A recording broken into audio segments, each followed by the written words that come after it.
welcome to another episode of the Korea podcast. I'm your host Jack, located here in South Korea in the city of Ulsan. Today is the 20th of September. It's the day before Chuseok. I hope everybody had a fantastic weekend or the beginning of a long weekend. The Korea podcast is a podcast on which I talk about anything and everything related to living and working in South Korea, as well as around the peninsula if that ever comes up. Today, on today's podcast, I'll be talking about what's happening on the Korean peninsula, what we've got to look forward to in terms of news, and then, of course, about crypto, because there's lots to talk about. I'm sure everybody's excited. Just want to make sure that there's sound. Just check quickly. Sound, is there sound? Sound. Yeah, sounds good. Fantastic. Sounds good. Okay. Yeah, 20th of September, man. Things rolled up very, very quickly. A lot's been happening around on the peninsula. Lots of things happening here in South Korea in terms of crypto and the news. Today I decided to have the podcast earlier because it is, in the evening we're heading out to the in-laws and I won't be here. We're going down to Gyeongju, and that's a little bit far away from Ulsan, so I'm not going to be tracking back down here, and I can't take the computer with me, so that's why it is early, which is cool.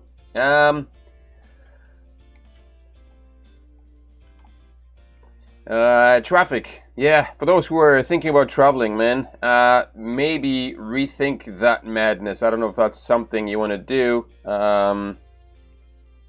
because obviously that is, I don't know, it's suicide, I think, at this moment. We all know these pictures, we're familiar with them, these scenes. This is like one, I guess, when was this? 2 days ago. This is 1 hour ago. I don't know where this is. Highway closing traffic.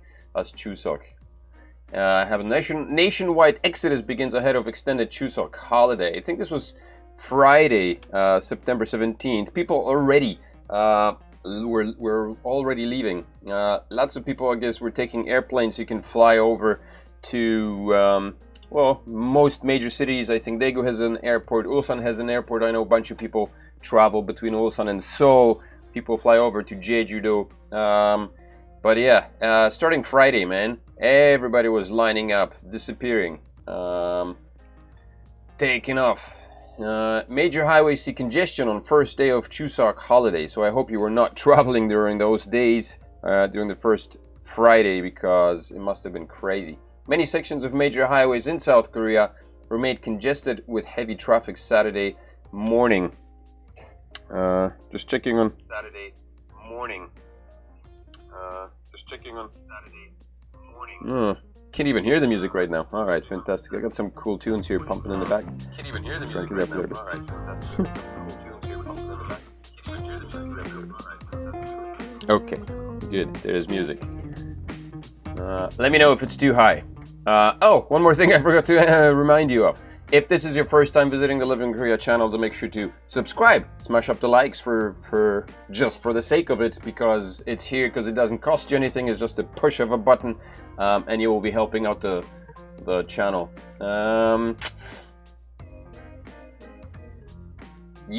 Okay, so according to the Korea Express Corporation, KEC, interesting, cars moved at a slow pace in some sections of a major highway linking Seoul to the country's second largest southern port city of Busan as of 8:10 a.m. So the traffic started at 8 o'clock, I guess probably before that on Friday. I assume people were out on the road way before that.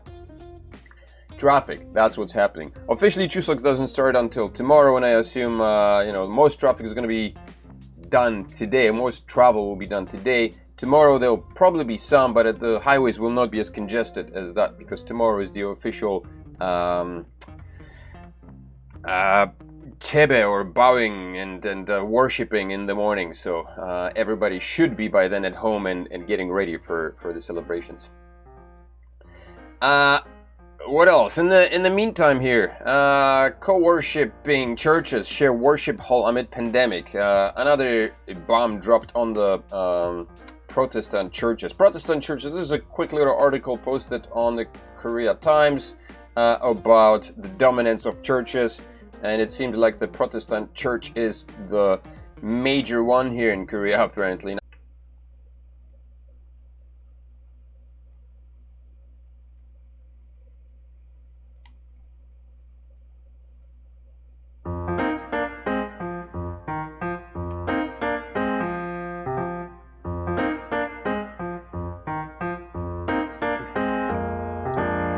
Another computer crash, and here I thought I had that behind me. Jeez Louise.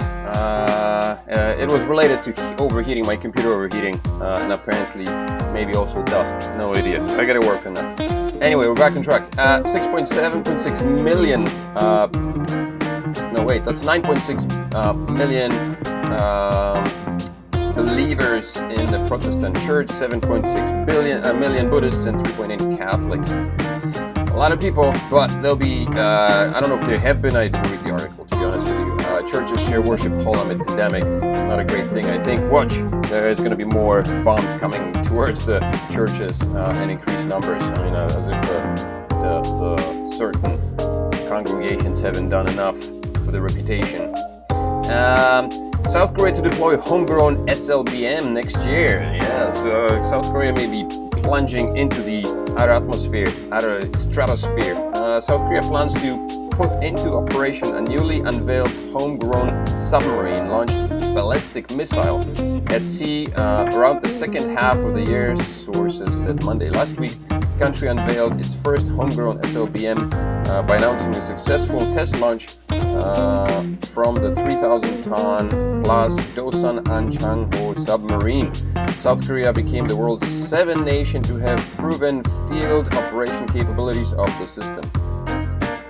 Several more rounds of tests will be conducted to ensure that its reliability. After wrapping up development by early next year, we will begin mass production in the first half of 2022. The missiles will likely then be deployed for actual operations starting in the second half of the government source. Yeah, not great. I don't know. More weapons? Do we need that? I thought they were blasting stuff into the atmosphere, but hopefully that's going to. Some of this technology is going to be used into propelling Korea into the space station.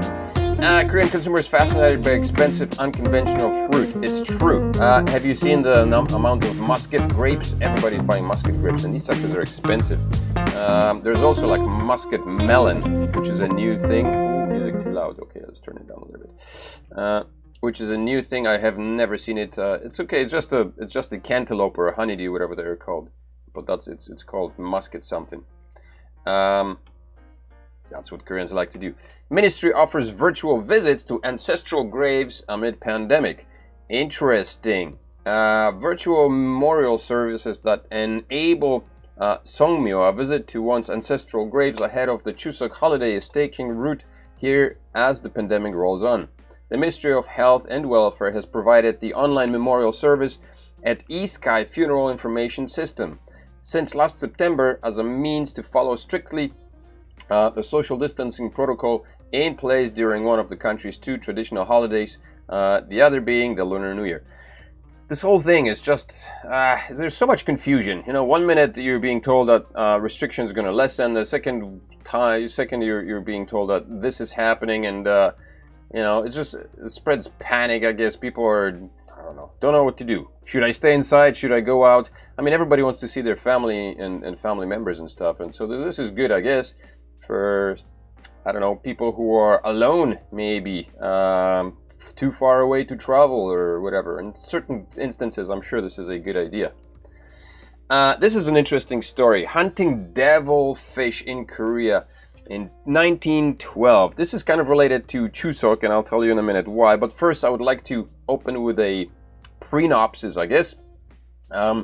For those who are living in Ulsan itself, I don't know if you're familiar with the Ulsan Whaling Museum, which is located in Cheongsa-po, I believe.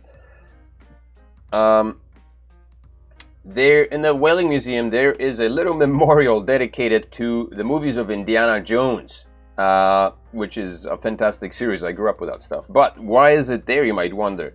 Well, apparently the person whom the character Indiana Jones is modeled on goes by the name is Roy Chapman Andrews, and he was well, let's read it a little bit here. In February 1912, an American arrived in a small Japanese whaling station near Ulsan, Korea. He was 28 years old, a naturalist and an explorer, and possibly the inspiration for Indiana Jones. He was Roy Chapman Andrews. Andrews came to Korea in search of the kujira, or devilfish, that were said to haunt the coasts of the Korean peninsula. He was convinced that the kujira were in fact gray whales. These whales were once encountered in great numbers off the western coast of North America, but were hunted to so extensively that by 1870 they were nearly, if not completely, extinct. So when Chapman heard of the devilfish here near South Korea, he decided to make his way over, and basically what he encountered may have been the gray whale. But since it was located near Ulsan, I guess under control the Japanese control, or under control of the Japanese Empire, it's entailed, or it's included in the whaling exhibition. If you go to the whaling museum in Changsanpo, maybe it's Changsanpo. Changsanpo is, I think, in Busan. Anyway, you can see pictures, and there's a lot of exhibits of the days of glory of whaling in Ulsan, which is interesting to see. And there is a little memorial to Chapman and Indiana Jones for that very purpose. But what's interesting is here, this article talks a little bit about the traditional hanbok.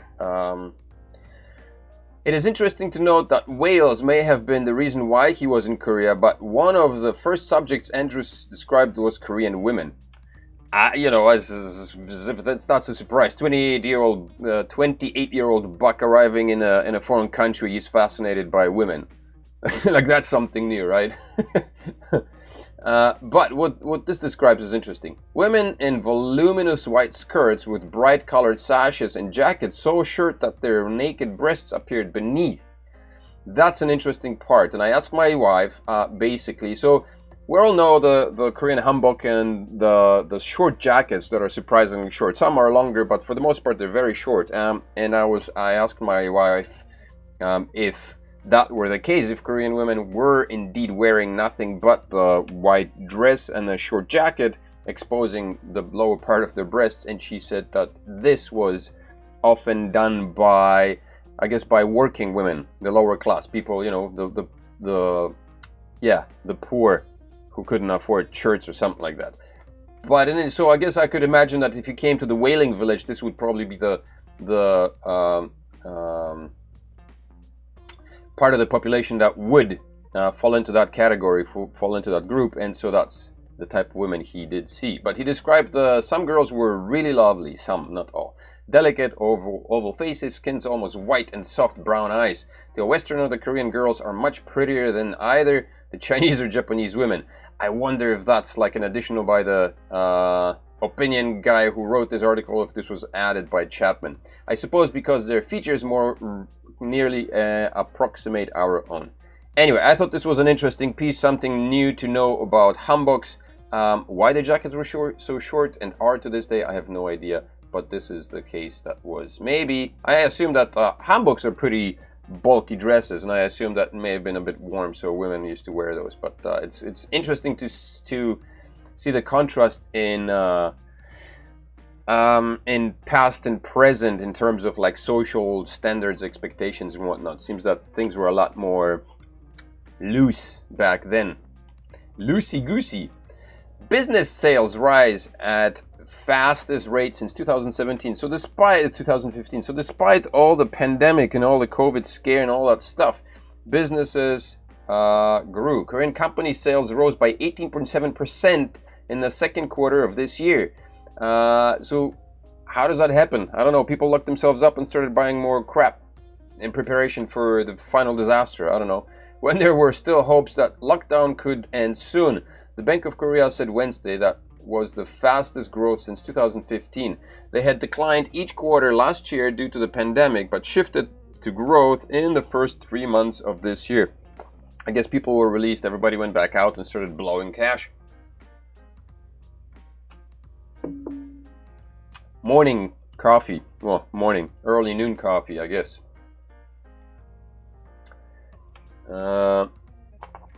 This is an interesting piece. Genesis. I don't know if you're familiar with Genesis cars. They're fantastic. They look good. But Genesis to implement face recognition tech in the GV60 for first time. I guess you'll be able to start your car with having your face scanned. That's pretty cool. Genesis will implement face recognition technology on its GV60, the brand's first electric sports utility vehicle planned. Hyundai Motor, the firm behind the automobile brand, said Thursday. Anyway, yeah, cool stuff, cool school. Why beef is a favorite Chuseok present. Lots of people buy presents. Chuseok is infamous. I think stores make huge chunks of their income over the holiday seasons when people blow money on spam packages and oil packages and all kinds of little packs of goodies that they can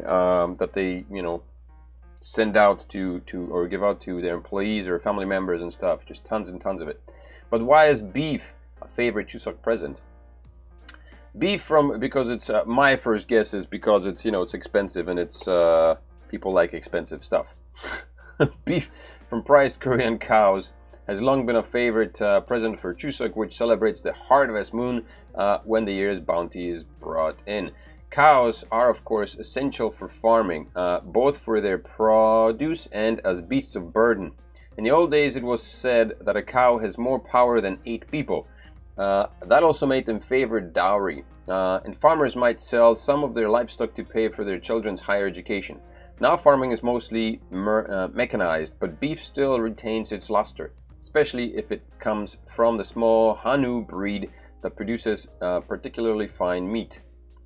There is a saying that one cow delivers 100 different tastes. It was the American anthropologist Margaret Mead who noticed that the French blah blah blah blah. Who cares? Basically, cows were very important in Korea during farming or anywhere, I guess, and so killing a cow for consumption would mean that as a farmer you're losing some of the workload that particular animal would help you produce, so I guess that's probably why beef is expensive in Korea. One final thing on the side of Korean news. For those who have not been vaccinated yet, you get your last chance. Well, I don't know if the last chance. I wonder what happens after. They make it sound like there's that's it. After that, it's done. Unvaccinated Koreans get another chance from October 1st. Another chance, and after that, it's gone. Is it just for Koreans or anybody? It seems like just Koreans. Some 5 million people who have, for one reason or another, missed their turn for coronavirus vaccination will get another chance from next month, October 1st.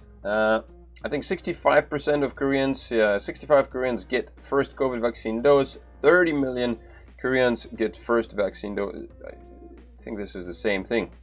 30 million and 65% is about the ratio of the population that corresponds to either one of those.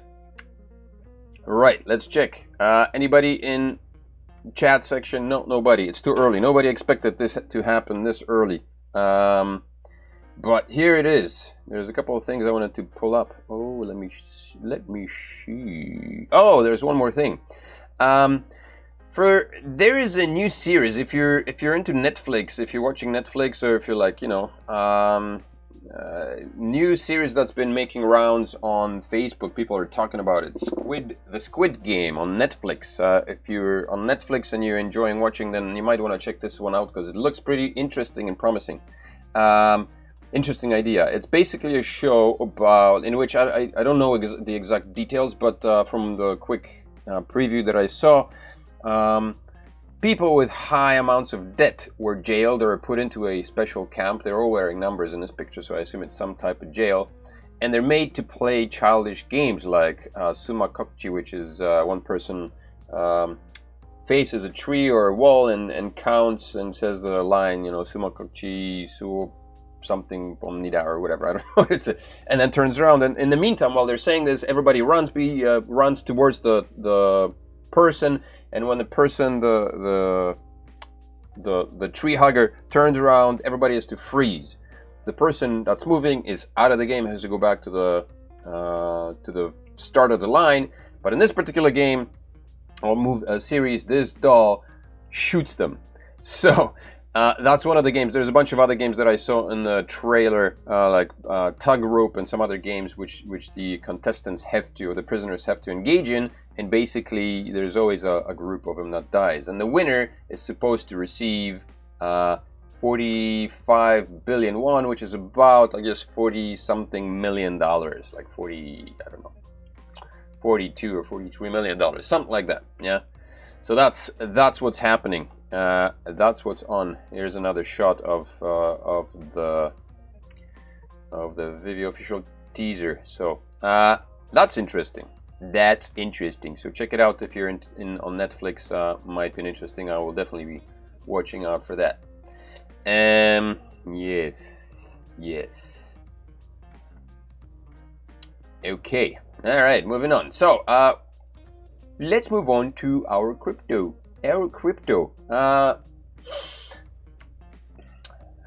What's happening? There's a massive dump happening again this weekend. We had a nice run up of Bitcoin, went up to I think 48 or 49,000. Let's see, is there a chart somewhere? Overview, please. Yeah, yep. Yeah, so we had a nice run up to, oh, this was just a couple of days ago, 6th. Okay, that's a bit far late. And here, I guess we had a 48,000 run up to 48,000 on the 18th. So this was just 2 days ago, and then today we're back down to 45. It's a $3,000 drop. Bitcoin, where is it? Bitcoin at 45, Ethereum at 3,100. Cardano's dumping like crazy, $2.14. Ay. Everybody expected that after the release of the smart contract upgrade on Cardano, you know, magic things would begin to happen immediately, and they didn't. I don't know what everybody expected, but they will. Solana went from $240 to $143, and Polkadot is actually staying above $30, which is pretty good. So overall, the crypto market not looking all that great this weekend, but there are some good news from Korea. One of them being is that, oh, before we go there, you know, despite the fact that everything's dumping, for those who, I don't know who this dude is, it doesn't matter, he doesn't interest us, Mr. Charlie Bilello, but there's a post a friend of mine sent us over. Total returns over the last 10 years in Bitcoin, it's 994,608%. If you think that crypto is over, yeah. Tesla made 15,000% gains. Nvidia, the graphics card manufacturer, Netflix, Amazon, Microsoft, Apple. So if you compare the overall returns, Bitcoin compared to everything else, is there like a marker here? Give me a pen. Draw. All right, here we go. It works. Doesn't work. Damn it. No. Okay, here we go. So here's our Bitcoin with 900,000, yeah, plus. And then every other company, like, look at the returns. They're minuscule in comparison. Gold actually is in a negative position. So those lucky enough who have gotten into crypto earlier on have made massive gains. Those who have not, if they held on to gold over the past 10 years, they made -% interests or gains. And if you are in a class who believes that crypto isn't going nowhere, that it's a scam, then you're missing out big time. Yeah, so that's just a quick one. Okay, South Korea to delay cryptocurrency taxation laws report. So a few weeks ago, there was an article posted that the I don't know, Korean Congress or whatever, the lawmakers were aiming to postpone the taxation. Initially, taxation of income on cryptocurrencies was supposed to start on January 1st, 2022, but there was talk that it may be postponed for various reasons, and it seems that that's the case. Now it's official. The domestic party of Korea intends to pass a bill that could delay the taxation of cryptocurrency investors. The ruling Democratic Party of South Korea intends to delay the upcoming taxation policy of digital assets. According to the official taxing, Bitcoin and altcoin investors still lacks proper infrastructure. Of course it does. Delaying the crypto taxation, the Democratic Party of South Korea has objections in regards to the upcoming law that plans to start taxing gains made from cryptocurrency investments. According to the recent report, they have even passed a bill that could suspend the legalization, which should have gone into effect at the start of 2022. Okay, so it's not a 100% thing just yet. But South Korea postpones proposed crypto taxation policy for next year. This is September, from this Friday. Now, South Korea is a curious case study. While for many it may consider this, while bank officials in South Korea announced their intention to tax crypto transactions 20%. As per the proposal, the gains from crypto transactions would be categorized under miscellaneous income. Like a report, South Korea authorities intend to delay the upcoming taxation policy of digital assets. The existing tax codes have been postponed until January 2020, as authorities need more time taxing tokens due to the lack of proper infrastructure. This will happen. The articles don't say it outright because they can't, because it's not written in stone just yet, but this will happen. The postponement will occur because they're just not ready. It would just be a chaotic mess if they went through with the taxation starting in January. There's so much happening.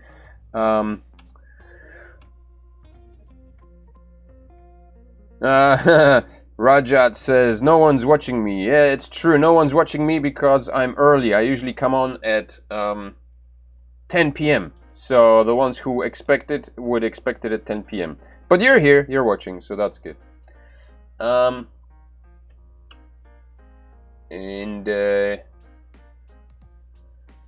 So this is going to happen starting probably next year, as they propose, because they can't do it this year. There's so much happening. One of the main things that is happening is Raj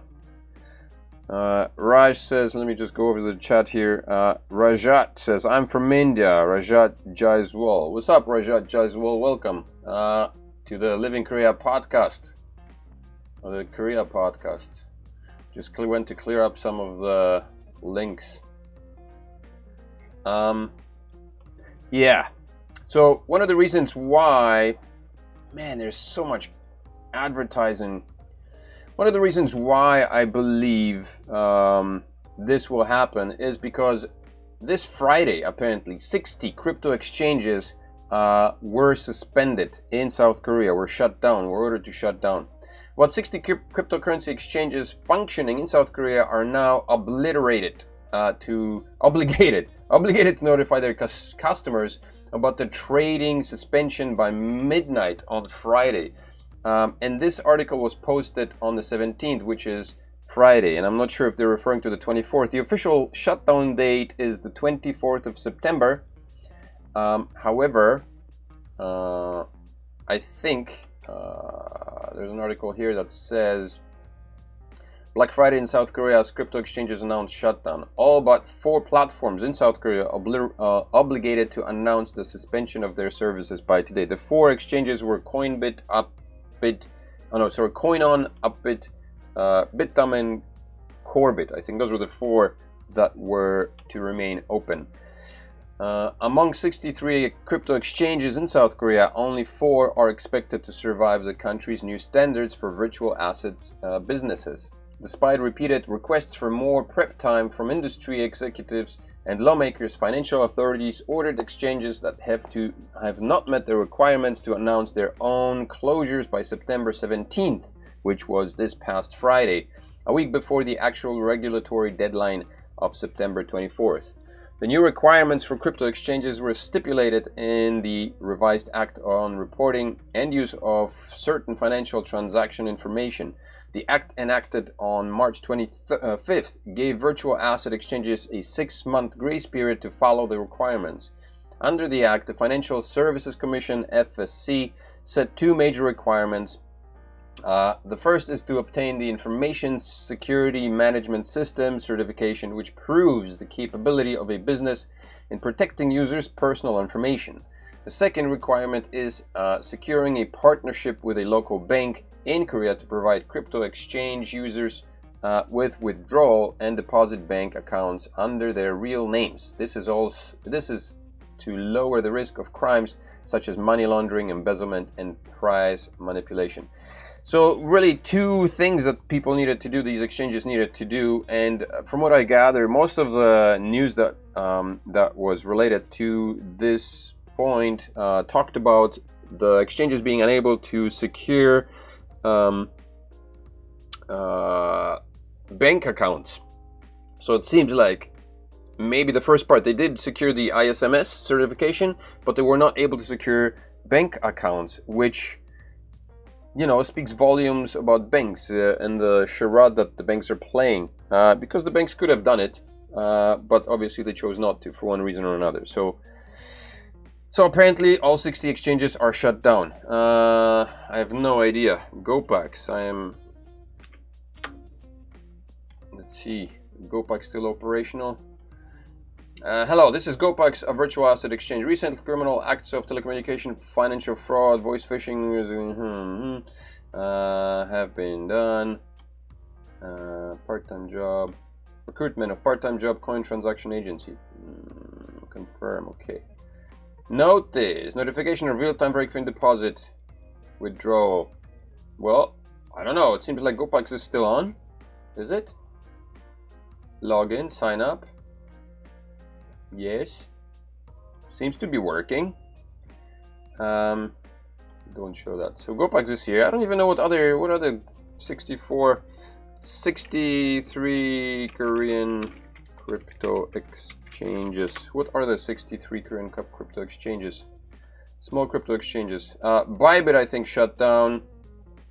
Bybit is not a Korean one. It's just it's an exchange from abroad. Okay, I don't know. I don't know what the 60 exchanges were, but apparently they're shut down. So there you go. Which means that the 4 major ones are going to be getting a bulk of the business coming their way.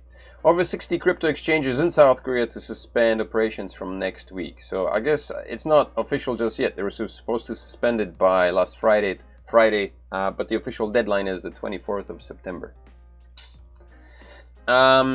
So that's probably why the cryptocurrency market is dumping. That's a major reason, I would assume, because Korea makes up a bulk of the crypto investors globally. So, you know, if that market goes, a lot of the crypto goes. And so that's why we're seeing a dump in the cryptocurrency market. Crypto Codex, Elon Musk suddenly sends the price of one Doge coin rival sharply higher.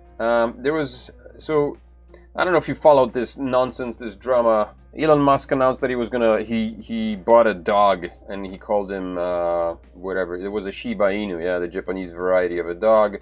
And so there's a bunch of new Shiba tokens came out. It was like Shiba Floki, Shiba this, Shiba that. Let's have a look here at the Shiba token. Shiba. Look at that. Shiba Inu is the one that came out. There's Bone Shiba Swap, Shiba Floki, Shiba BSC, and there's Shiba Swap, Shiba Shibanins. There's plenty of these, and I guess Shiba Floki made a run for it. It dumped apparently again, but yeah, look at this run up. Pew! Massive run. So it went from like 0.0 to boing, massive jump, and then dumped again.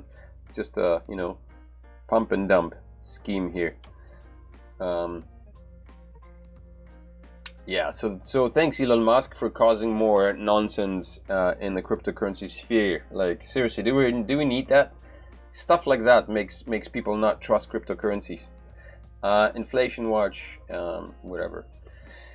Sharp higher, and Bitcoin and crypto bank run fears in South Korea, and I guess the bank runs relate to what's happened. Yeah. Okay, and that's really it for cryptocurrencies. The last thing I would like to talk about cryptocurrencies related to crypto is I had a talk about with people about the KuCoin trading bots, and there's just a couple of points I wanted to make on that particular point. The KuCoin trading bots. If you're not on KuCoin, you can follow the link below. I think there's a link below to KuCoin. Register and you can start trading. It's a pretty good exchange, pretty good platform. Okay, and I've been running the bot. Some people said that they didn't have much luck with trading on the KuCoin bot, and it's tricky. It's a little tricky. Basically, in a nutshell, the bot works great in an uptrend, not so great in a downtrend. It's very easy to set up. I'm not going to do a tutorial on how to set it up right now. But now, a few months ago, the bot was not available online. Right now, it is available online,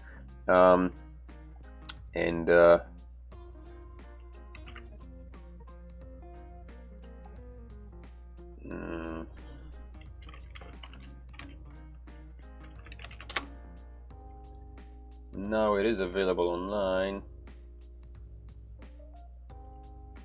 Sir, I am not Korean. Do I look Korean? I am Canadian, not Korean. What the hell are you talking about, dude? The translation is for Korean. I don't bother reading Korean because it takes so long. I am not Korean. Obviously, I'm not Korean. I am Canadian. Back to the bots. Now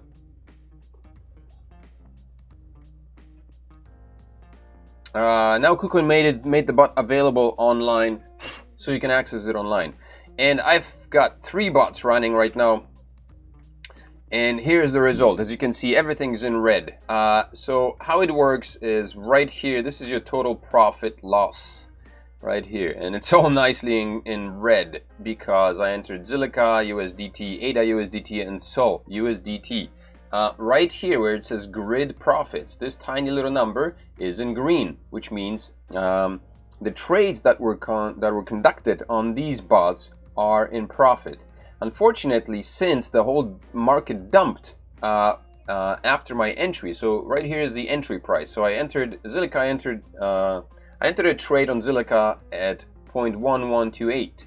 Right now the price for Zilliqa is 0.964, which means that there's a negative.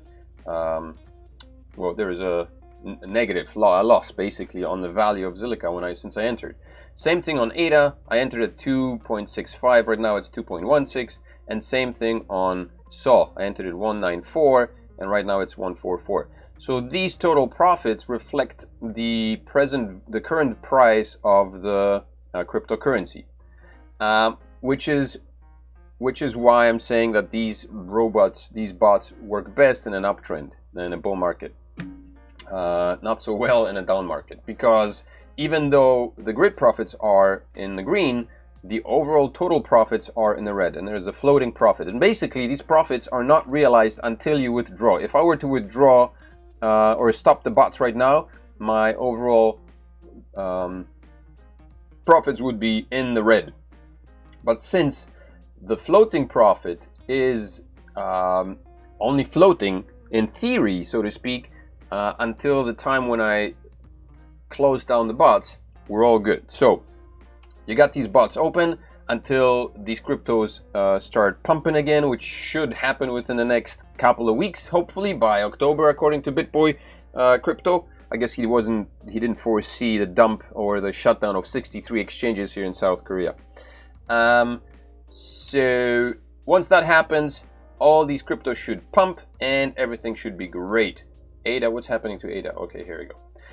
And then once these things pump, the new basically trades will kick in.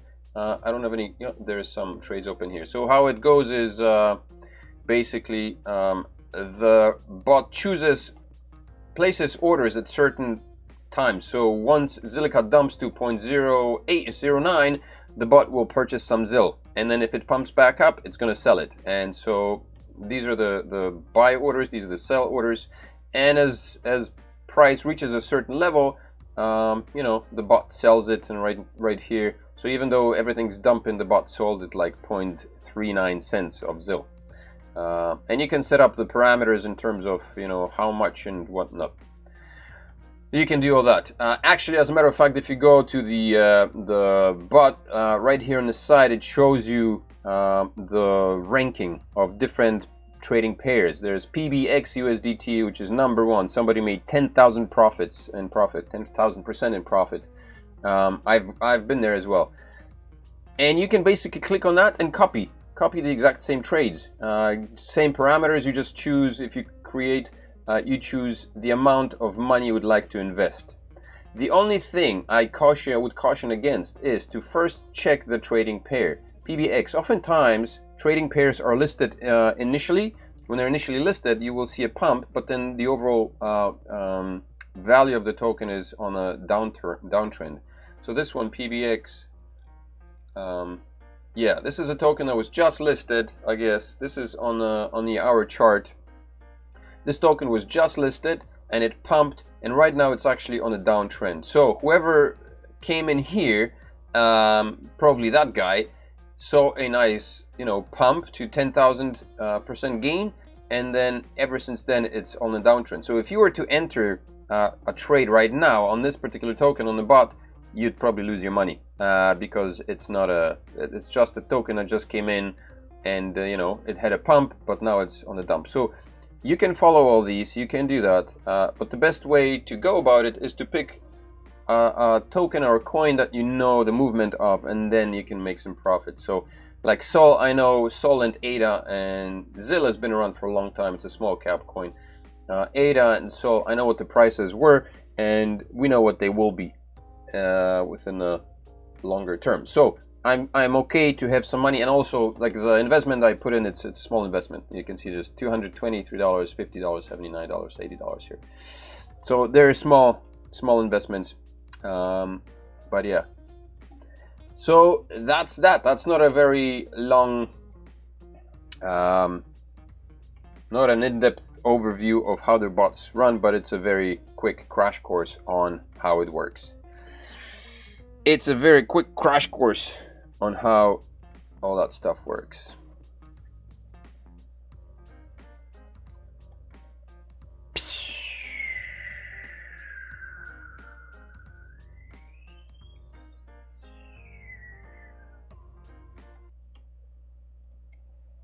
Right, alrighty. Well, chat, who's in the chat? Rajat, thanks for stopping by, man. Thanks for commenting. Sorry for disappointing you that I'm not Korean, even though I don't look Korean. And I hope everybody else who tuned in late, either after recording or mid through, found some value in some of this. Next week, I'll be putting out some more information on other crypto stuff. There's an interesting ecosystem that's developing. If you're a content maker, or just you know, like gaming, then that's going to be for you. So come back next week, because I'm going to be talking about that. Some gaming, some proper gains, and yeah, working on an ecosystem that allows you to monetize on what it has. Man, cryptocurrency has a future, and you can be there too. You can be there too. So make sure to smash up the likes, subscribe to the channel, come back next week for more crypto related news and news related to South Korea, and I will see you next week. Have a good Chuseok, enjoy your holidays, see you next week. Bye bye.